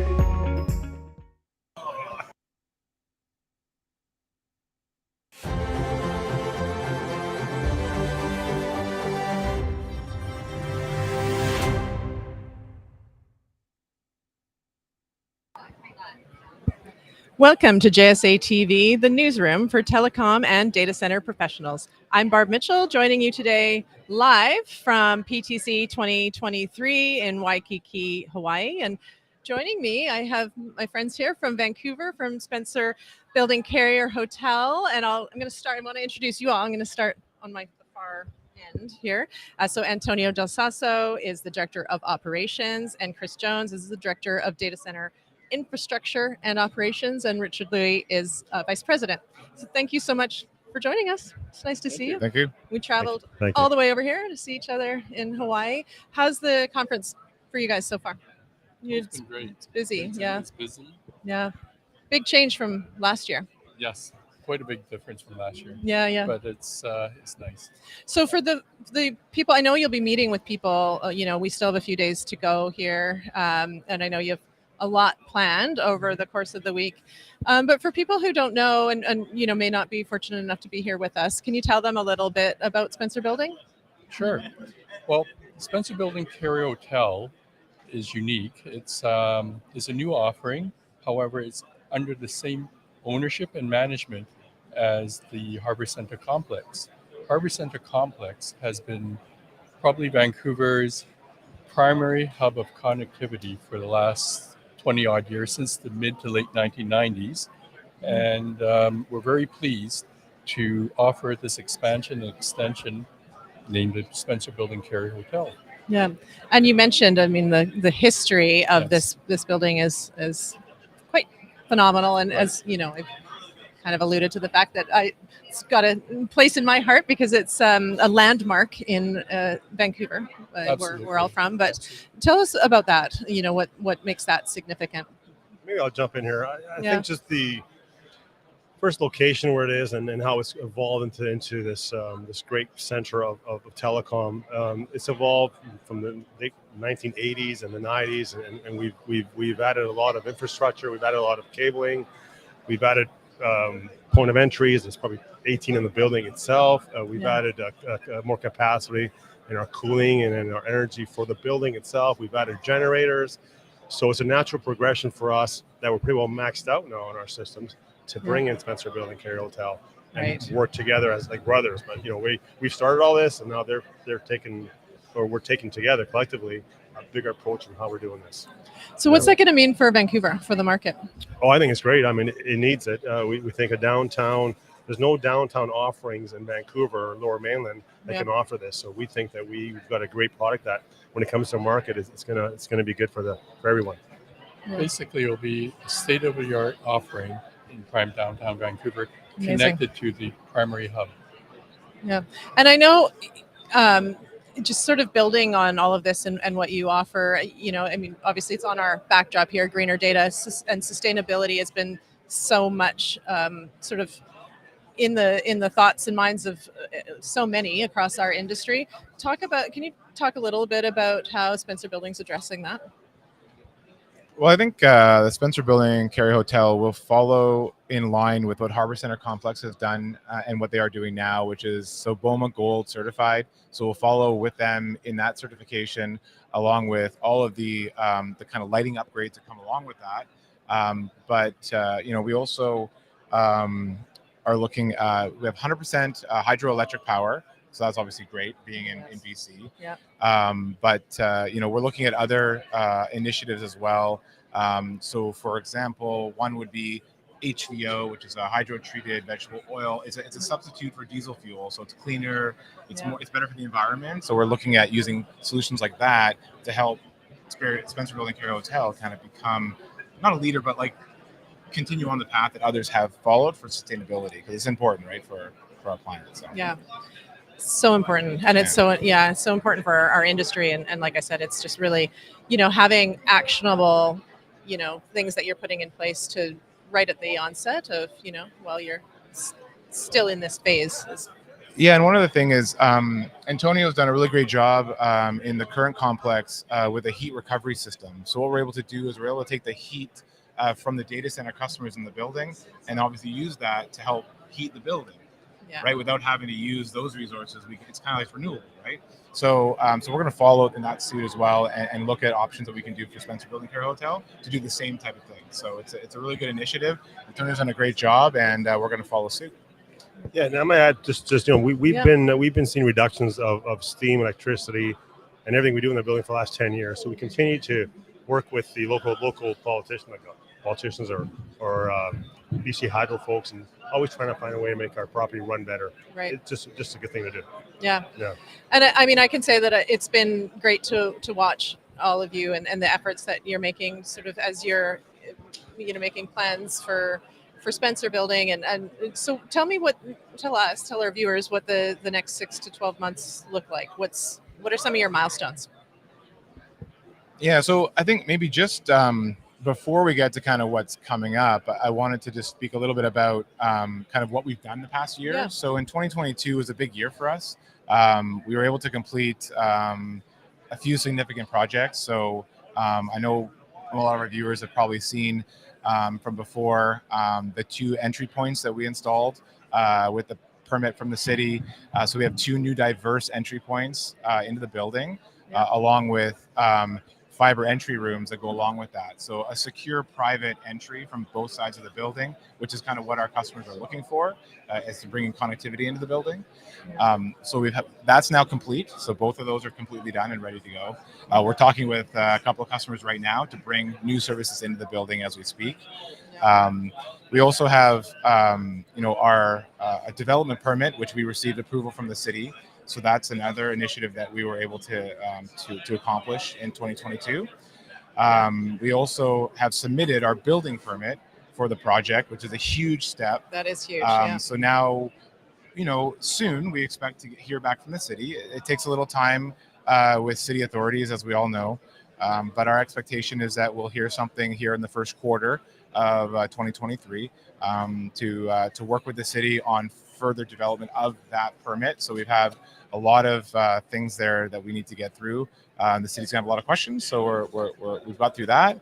And then we've also secured some of our long lead time items. So things like generators and switchgear. There's certain things that are really long, like a year and a half away. So we've been able to secure a lot of that stuff already, so that we can turn things around quicker. So so that's. Okay, yeah. So, sorry, did you want to add anything? No, okay. We're good, thanks. No. All right. He's covered everything. Thanks. Okay. So not everyone's lucky enough to be here with us in Waikiki. I know, as we said, you'll be meeting with lots of people over the course of the week. 2 questions. First of all, is there anything you want to add to this, want to share with our viewers? And second part of that is, if not now, then where can they, follow up with you, connect with you for more information? Yeah, so I think from Spencer Building's perspective, the next kind of key things for us are, construction is going to kick off as soon as we get the building permit from the city, which we expect here shortly. Yeah. We're going to continue along the lines of ordering the next equipment. So we have long lead items, and then we have items that are not as long, but still medium length. Yeah. So those will be also ordered in order to kind of meet our deadlines, which are self-imposed as somewhere in 24. We're thinking, second quarter, third quarter of 2024. Yep. But really depending on the city and how that all goes. But things are looking pretty good right now. So yeah, and I think for us, if people want to keep track of where we are, our website spencerbuilding.com is a great space to go. We have a tracker there that shows you kind of where we are in the planning process, which we'll be updating as we move through this process. And we hope to kick off pre-construction real soon once we hear back from the city and have some more announcements, later in the year. Perfect. Yeah. We're completely open to all queries and opportunities. So anyone who has anything, please contact us. Yeah.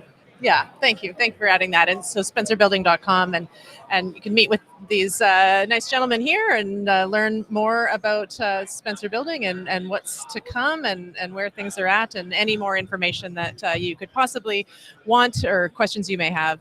They're here to answer them. So thank you, all of you, for joining. It's always great. Always great. Thanks for having us. Yeah, always great to catch up. And thank you, viewers, for tuning in to JSA TV, here coming to you live from PTC 2023 in Honolulu, Hawaii. Mahalo.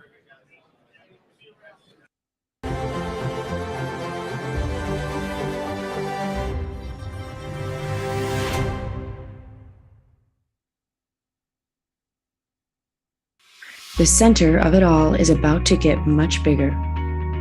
Coming soon, experience the next generation of Vancouver's most iconic connectivity hub with Spencer Building Carrier Hotel, brought to you by Harbor Center. Today, Spencer Building Carrier Hotel is writing the next chapter in the landmark's history with a new state-of-the-art data center facility. From its fully redundant and fault-tolerant critical power system designed to support up to 30 kilowatts per cabinet to its 1,500 tons of cooling capacity, 24/7 365 security, first of its kind private entry points, and more. Connectivity will be faster and easier than ever. From the West Coast to the world. Spencer Building Carrier Hotel, brought to you by Harbor Center.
Welcome back to JSA TV Live, the newsroom for tech, telecom, and data center professionals.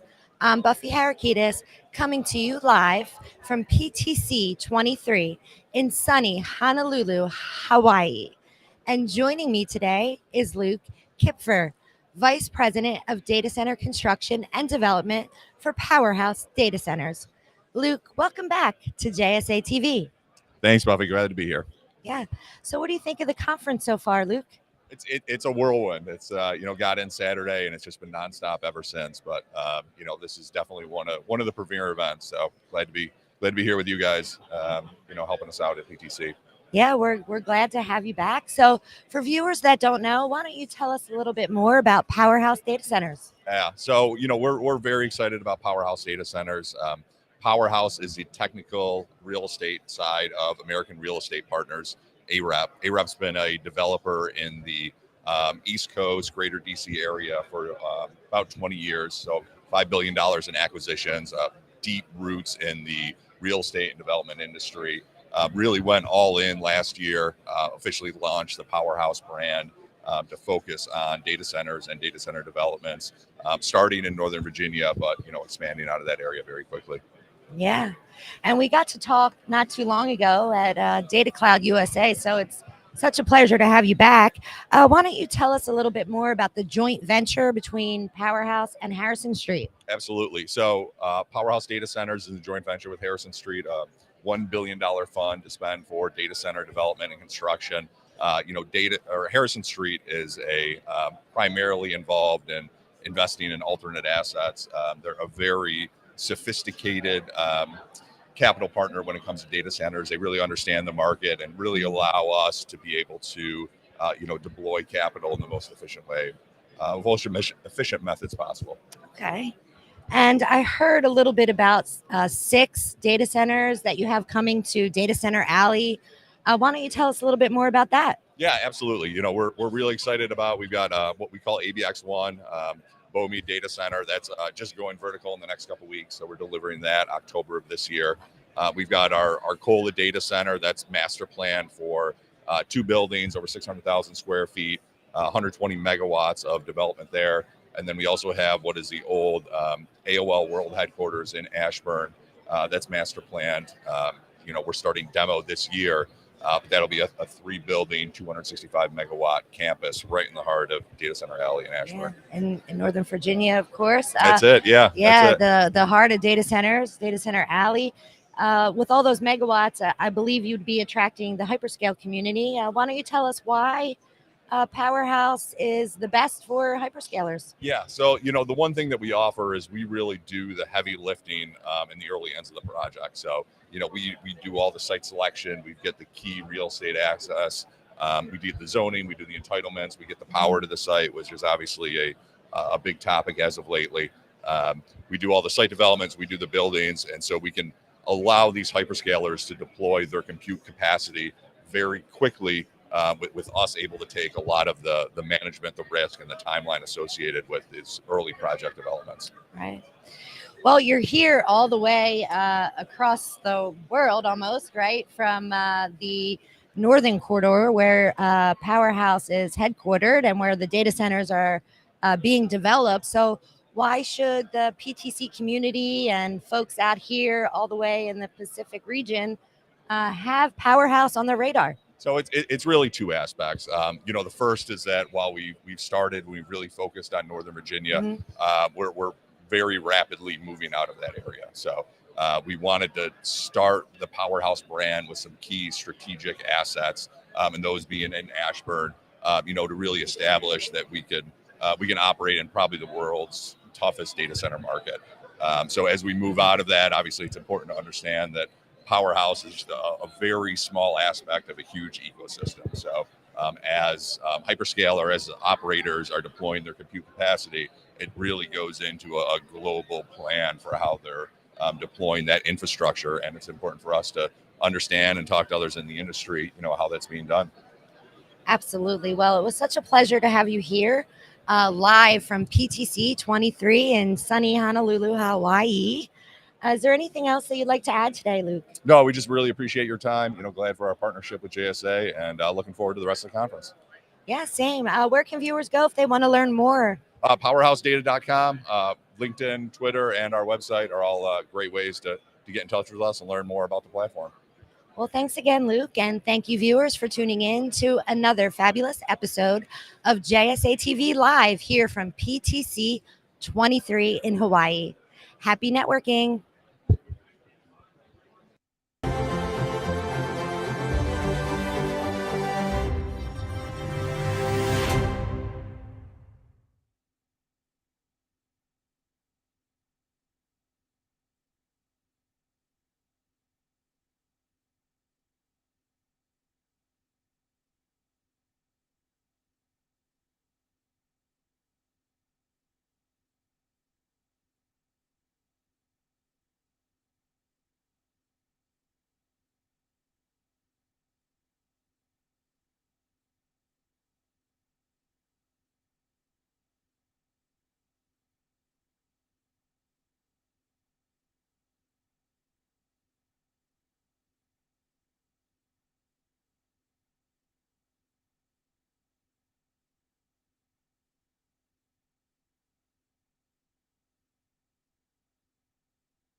Welcome back to JSA TV Live, the newsroom for tech, telecom, and data center professionals.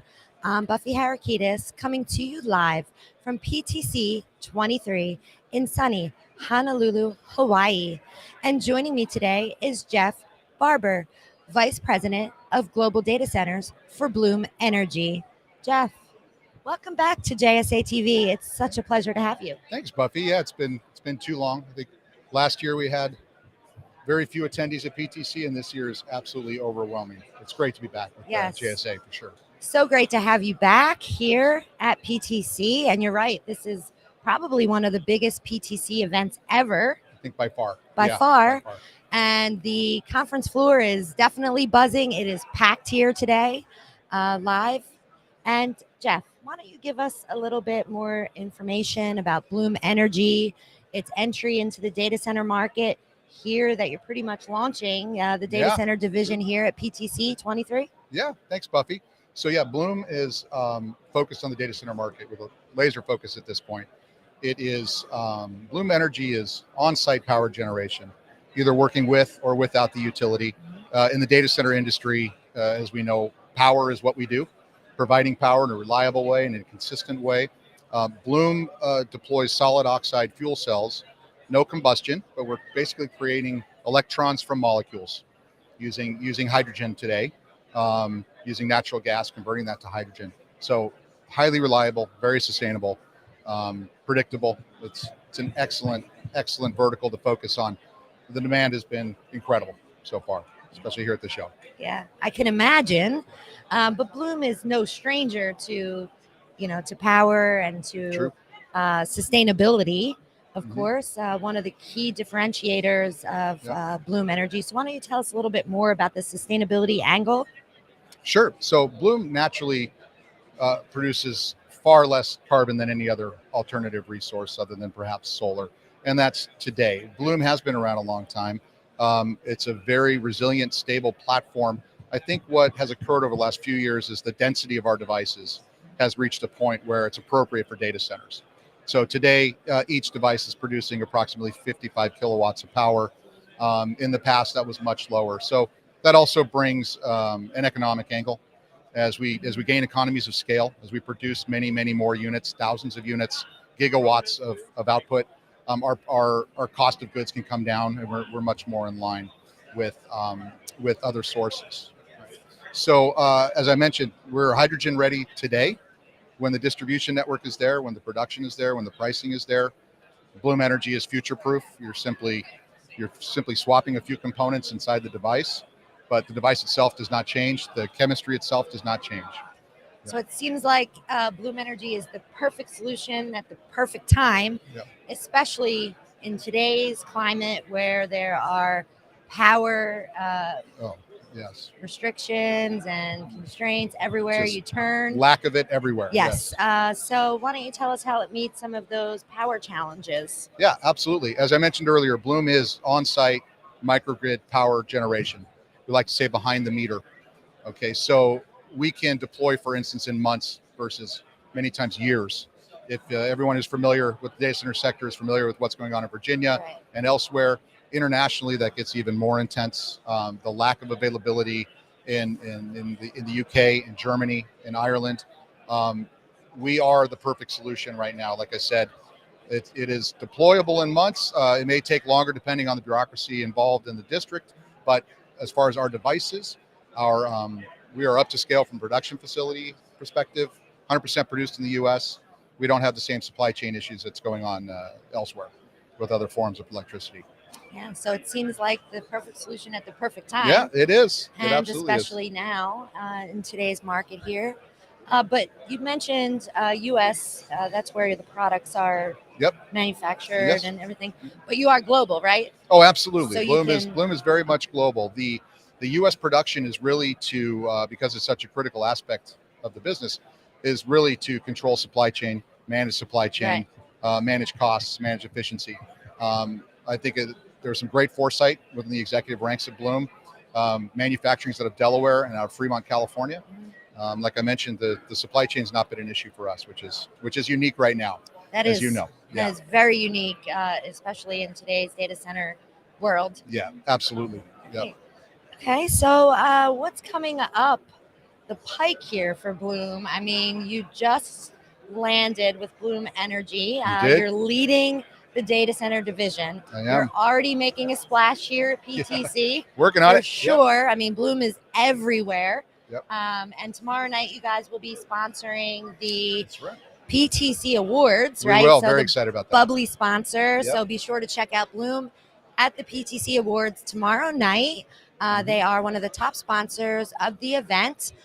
So definitely making a splash here at PTC. Yep. So is there anything else you wanted to add today, Jeff? No, just that this has been an unbelievable show at PTC. As far as what's coming up for Bloom, I would expect to see higher densities, even higher densities, on the roadmap. No forward-looking statements or anything like that, but it makes sense if you look at our history.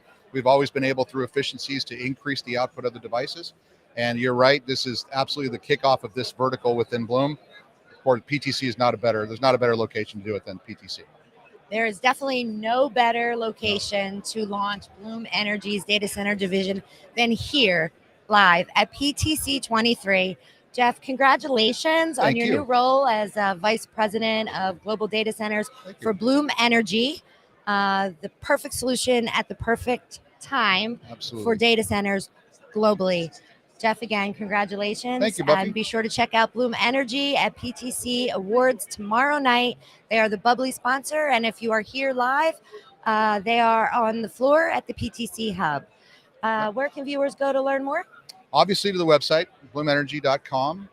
Follow us on LinkedIn and all the usual places, Twitter and Instagram and other. And you'll see quite a bit of collateral coming out of this event. Yeah, thank you very much. We're so excited. We're so excited to have you as one of our partners too here at JSA. Thanks again, and thanks viewers for tuning in to another episode of JSA TV live here from PTC 23 in Honolulu, Hawaii. Happy networking.